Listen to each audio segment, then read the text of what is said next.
नमस्कार दोस्तों, आप लोग कैसे हैं दोस्तों। असम राइफल के अंदर एक बेहतरीन पदों के लिए बम्पर वैकेंसी का नोटिफिकेशन फिर से रिलीज कर दिया गया है, जिसके बारे में आज बात करेंगे और आपको सारी इंफॉर्मेशन देने का प्रयास करेंगे। सबसे पहले तो आप क्लियर समझ लीजिए दोस्तों, असम राइफल के अंदर ये वैकेंसी आपकी होगी टेक्निकल एंड ट्रेड्समेट रिक्रूटमेंट रैली 2025 की इंफॉर्मेशन रहने वाली है, जिसके बारे में ही आज बात करेंगे। इसमें देखिए बहुत तरह की वैकेंसी होगी, ठीक है, बहुत तरह के इसमें पद रहने वाले हैं।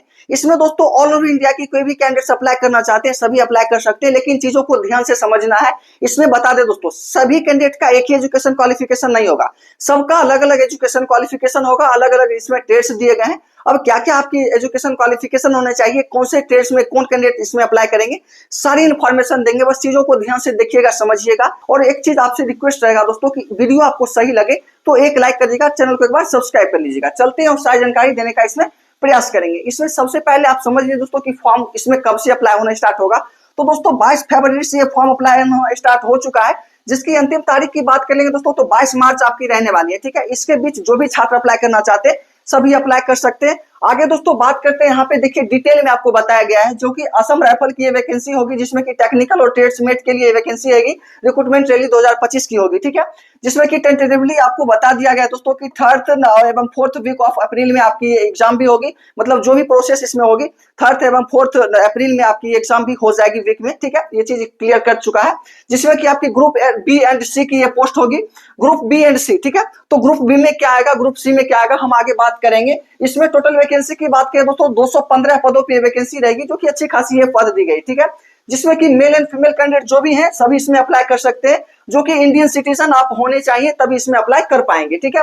उसके साथ ही दोस्तों इसमें बता दिया गया कि ऑल कैटेगरीज के लिए इसमें दिया गया है, चाहे जनरल में आए, ओबीसी में आए, एससी एसटी में आए और मतलब ईडब्ल्यूएस में आए, किसी भी कैंडिडेट्स को कोई दिक्कत नहीं, सभी इसमें अप्लाई कर सकते हैं, ठीक है। उसके बाद दोस्तों यहाँ पे बताया गया है candidate will be considered for recruitment on the production of valid domicile permanent resident certificate PRC. मतलब इसमें बताया गया है कि दोस्तों जो भी छात्र इसमें अप्लाई करेंगे रिक्रूटमेंट के लिए, तो उनको ध्यान रखना है, आप जहां से आते हैं, जिस भी स्टेट से आते हैं, वहां का डोमिसाइल सर्टिफिकेट आपके पास होना चाहिए, तभी आप इसके लिए एलिजिबल होंगे। वहां के कोई भी ऑथोरिटी जो अधिकारी होते हैं उनके द्वारा डोमिसाइल सर्टिफिकेट इशू होना चाहिए, तभी इसके लिए पात्र होंगे। ये चीज आप क्लियर समझ गए होंगे। आगे दोस्तों बात करते हैं एप्लीकेशन फी की, तो यहाँ पे ध्यान से देखिएगा, फी स्ट्रक्चर में देख लेंगे।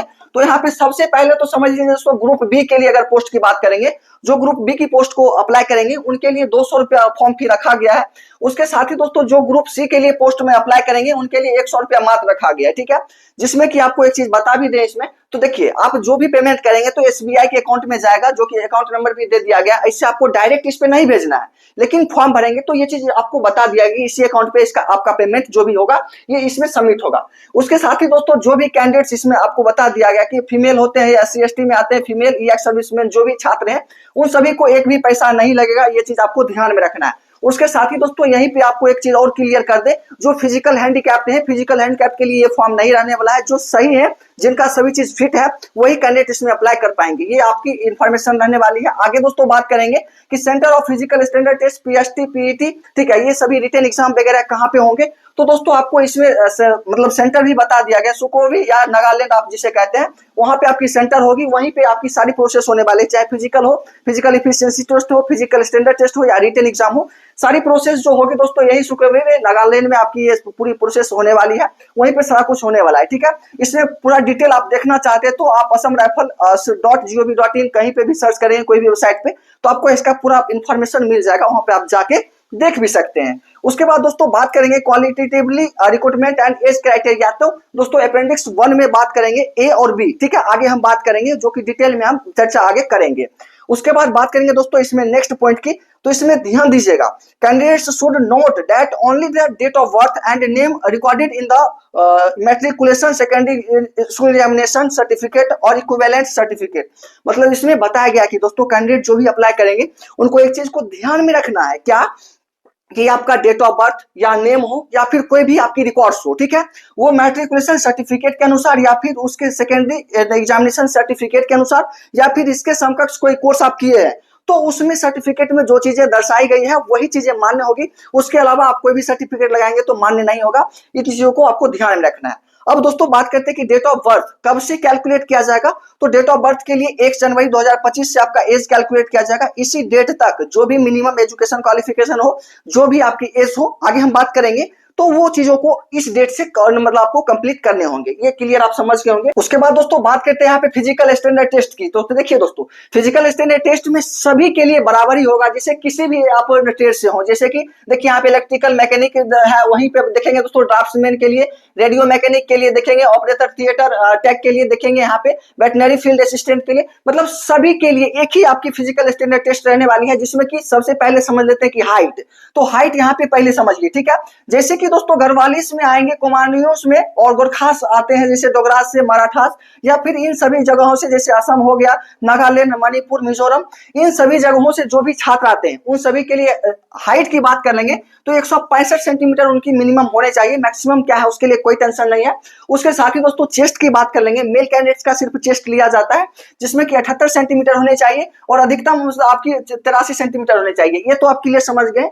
इन सभी कैंडिडेट्स को छोड़ के जो बच जाते हैं जनरली सभी स्टेट्स के, तो उन सभी के लिए बात कर लेंगे दोस्तों। तो इसमें 170 सेंटीमीटर हाइट होने चाहिए मेल कैंडिडेट्स के लिए। और इसमें नॉर्मल आपको बता दें दोस्तों, तो चेस्ट 80 सेंटीमीटर होने चाहिए और अधिकतम बात करेंगे तो 85 सेंटीमीटर इसमें आपकी चेस्ट भी होने चाहिए। ये क्लियर आप समझ गए। उसके साथ ही दोस्तों जो शेड्यूल ट्राइब में आते हैं, एसटी में आते हैं, तो एसटी के लिए दोस्तों 162 सेंटीमीटर हाइट रखा गया है और मिनिमम चेस्ट की बात करेंगे 76 सेंटीमीटर, हाईएस्ट 81 सेंटीमीटर रखा गया है। ये तो आप हाइट चेस्ट की बात कर ली है। उसके बाद दोस्तों बात करेंगे कि आपका वजन कितना होना चाहिए। तो वजन देखिए दोस्तों, आपका मेडिकल क्या है, उसके बाद एज कितना है, उस तरह से आपका वजन लिया जाता है, ठीक है। उसके बाद दोस्तों बात करते हैं फिजिकल एफिशिएंसी टेस्ट।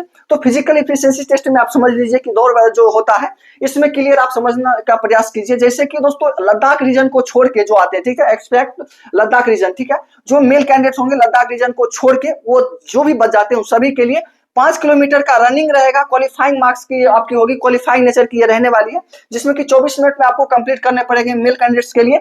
उसके बाद फीमेल कैंडिडेट्स के लिए बात करेंगे तो दोस्तों 1.5 किलोमीटर आपका दौड़ रहेगा, 1.6 किलोमीटर, जिसमें कि 8.5 मिनट में आपको कंप्लीट करने होंगे।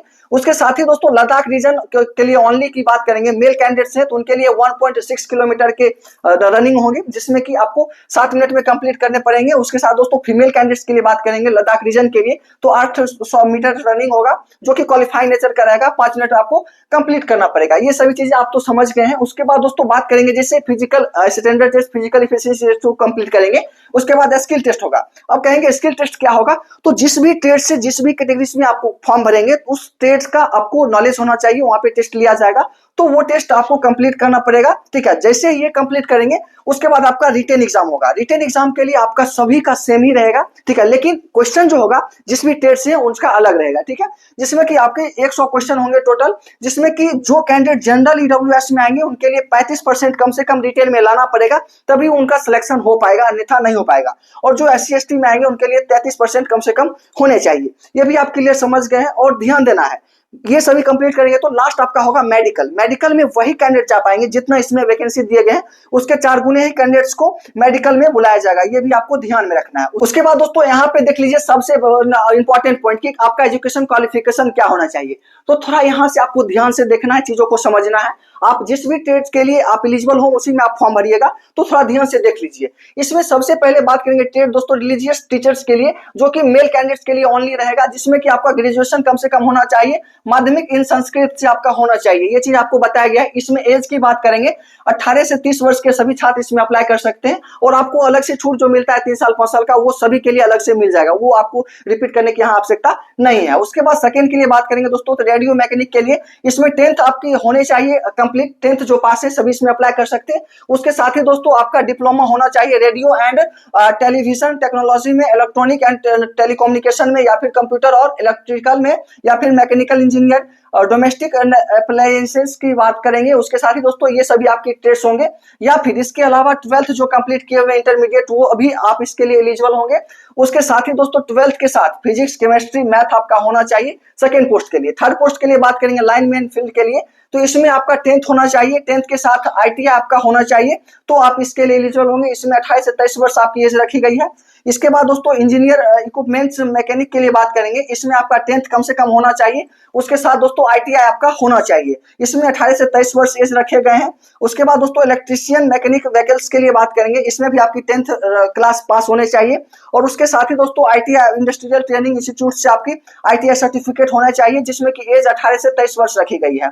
लास्ट दोस्तों इसमें बात करेंगे F नंबर में रिकवरी व्हीकल मैकेनिक के लिए। तो इसमें मेल कैंडिडेट्स के लिए रखा गया है, जिसमें कि 10th क्लास आप पास हैं तो आप इसमें अप्लाई कर सकते हैं। उसके साथ ही दोस्तों आपको ITI का सर्टिफिकेट होना चाहिए, इसके लिए भी आपको 18 से 25 वर्ष एज रखे गए हैं। उसके बाद दोस्तों बात करेंगे ट्रेड अप होल्डर्स के लिए। इसमें भी मेल कैंडिडेट्स के लिए रहेगा, जिसमें कि आपको इनिशियल आपकी 10th एजुकेशन क्वालिफिकेशन होना चाहिए। उसके साथ ही दोस्तों ITI का सर्टिफिकेट आपको होना चाहिए और 28 से 23 वर्ष इसमें भी एज आपका रखा गया है। आगे दोस्तों बात कर लेते हैं, यहाँ पे देखिए टोटल वैकेंसी आपकी कितनी होगी। तो वैकेंसी में यहाँ पे देखिए सभी रीजन में आपको अलग अलग कर दिया गया है, जैसे ट्रेड वाइज। जैसे रिलीजियस टीचर्स के लिए बात करेंगे, इसमें 3 पोस्ट टोटल होगी, ठीक है। उसके बाद दोस्तों रेडियो मैकेनिक के लिए बात करेंगे, इसमें 17 पोस्ट होंगे।